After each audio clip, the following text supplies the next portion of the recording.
Hello, David. Welcome to Shira. Thanks, Bill. Thanks for having me on the program. Thank you. Yeah. So talking about the A2 protein, it's actually a protein A2. So what makes A2 milk different from conventional dairy? The A2 milk comes from cows that naturally only produce the A2 protein. So dairy cows can produce, A1 or A2 or a combination of both. So we select cows with our farmers that naturally only produce A2, and we segregate that milk through the whole production system. So that was extra effort involved for that to happen? Yes, very much so. Very much so. And it's the digestive benefits that come to some people and other potential health benefits that make us focus on the A2 protein. Because the A1 protein breaks down in digestion, creates a peptide called BCM7 that some people struggle to digest. And that's why we segregate and focus only on the A2 protein milk. So the A2 milk company has grown phenomenally since, over the last 10 years. So what drove this growth?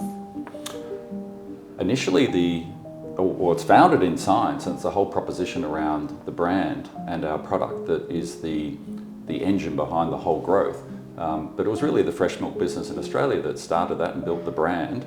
And then the rapid growth came from entering the infant milk formula market in 2013 and 14 that was propelled by the Daigou channel into China, and then subsequently we obtained China registered market access as well as the cross-border business, and that's been a real success for the business, a combination of both over time. So speaking of Daigou, so it almost becomes an English word. So the role of Daigou, how important is the Daigou channel to A2? Well, the Daigou channel has been fundamental to the success of the A2 brand in China. So the role that the Daigou play in terms of one-on-one or one-to-many communication and selling and service in relation to the brand has been incredibly successful over time. Obviously that was disrupted during COVID, but we're very much focused on redeveloping our Daigou business. Okay, talk about yourself, David. So tell us about your journey, before A2. Before A2. Yeah. I started my career in consulting, initially in sort of more financial and strategic consulting, and then I moved into business, into corporate life. Most of my career has been focused on consumer and retail. So initially I moved to Foster's Group in beer and wine, and then to Pacific Brands in apparel and homewares, and Haynes Brands acquired Pacific Brands and I was leading their international operations. And then during COVID I was approached by the A2 Milk Company and had the opportunity to join the company, which I did last year in February. So what attracted you to A2? I like that the brand and the business is really founded on the science around the A2 protein. So it's in many ways is a commodity category, has been really differentiated by the science behind the A2 protein. And then the company has developed that over time and invested heavily in developing the brand. And I just saw so much opportunity for product innovation and growth in the company over time that I was really attracted to the business. And also for me personally, I'm somewhat dairy intolerant, and the A2 milk actually helped me personally. David, you just released your 2022 financial results and achieved double-digit growth. Congratulations. Thank you. So what did you do right? We're very pleased to release double-digit growth in sales and earnings, and it's really a first step in realising our plan over the next 5 years. In terms of what we did right, I think we did several things well. Last year we made the difficult decision to address the inventory issues we had in the business. So we wrote off a lot of stock and replaced that in the trade with fresher inventory, which supported our business and pricing in the market. We then did a big review of our growth strategy, which we released to the market in October. And related to that, we've increased the investment in our brand significantly, and our execution has improved a lot. So a combination of all those factors has driven double-digit growth this year. Yeah. Could you have done better? We could always do better, but I must say I'm very proud of our team for what we've delivered this year. There's been a lot of headwinds. Yes, yeah. So do you have a 5-year plan? What's your vision for A2 Milk Company? So our purpose and vision. So our purpose is really founded on pioneering dairy for good.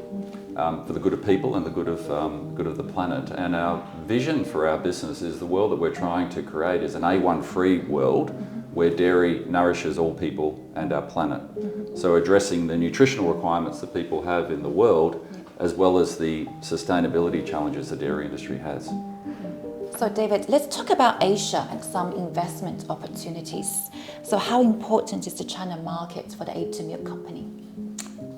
Very important. It's our primary focus. So the Investor Day that we had last year outlined our strategy, our growth strategy for the business over the next 5 years. And our number one business development opportunity and focus is in relation to the China market. Can you elaborate a bit more on that? Yeah. So our plan over the next 5 or more years is to grow our sales from $1.2 billion in FY21 through to over $2 billion in sales.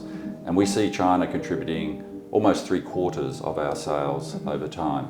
So it's a very big focus of ours, and in terms of how we're going to realise that growth, in addition to the investment that we have in our team and execution in market, we're really going to invest in the science behind the A2 protein.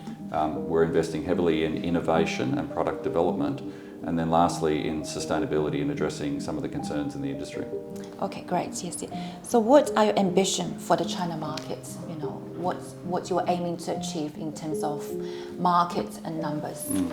So the infant milk formula category is our primary focus, and at the moment we're about number 7 or 8 in the market, and our ambition is to become a top 5 player in the market. The industry is becoming more concentrated in terms of brand concentration and more consolidated in terms of corporate ownership. So we really want to be in that top 5 position in the marketplace over the next 5 years.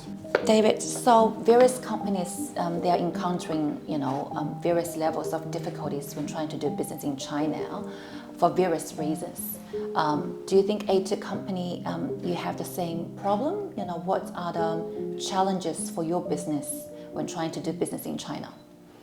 I think in our industry there are a few challenges.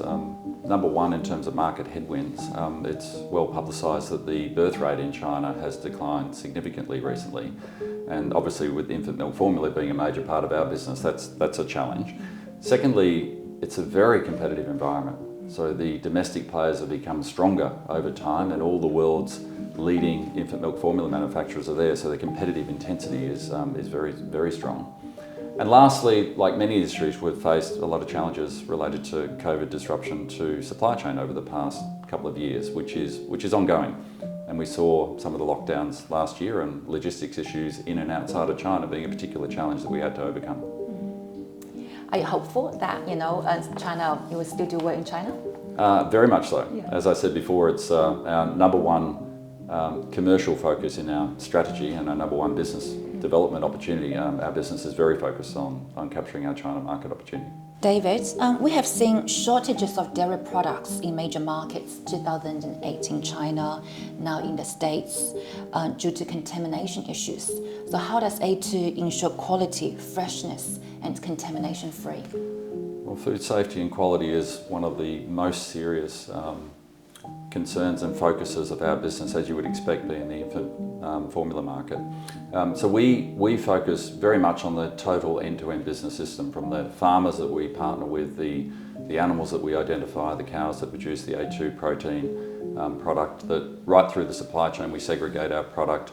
We work with the highest quality manufacturers, our partner in New Zealand, Synlait Milk.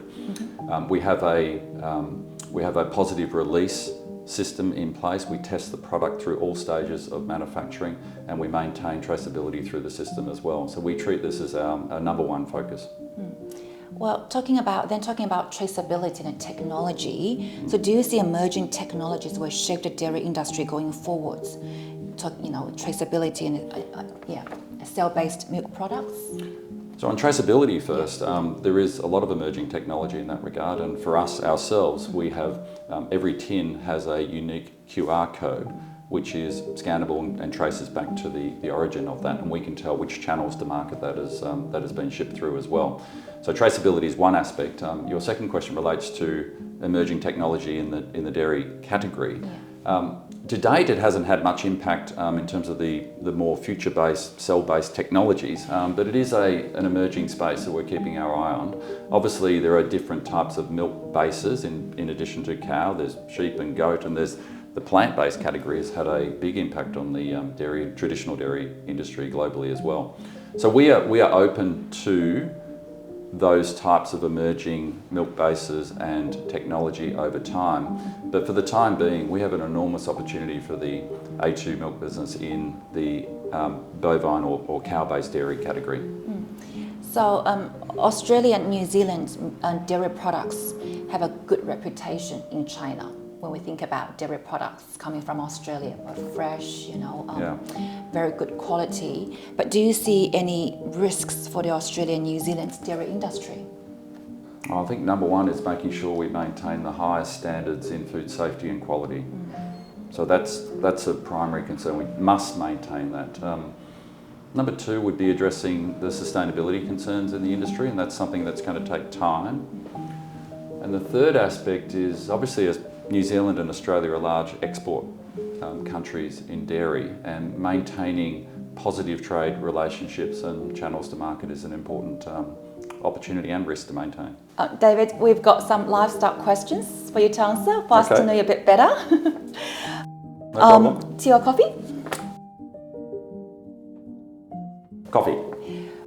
Full cream, low fat or skim? Skim. AFL or rugby league? AFL definitely. Richmond Tigers are my team. Farm or ocean? Ocean. Beijing, Shanghai or Hong Kong? Ooh, Shanghai. Been there many times and our team's based there and I love it. And I wish I could go there now. Yeah, I was born and raised in Shanghai, so I agree with you. Excellent. Tennis or golf? Tennis. Beamer, Merc or Porsche? Ooh, Land Cruiser. I love the outdoors.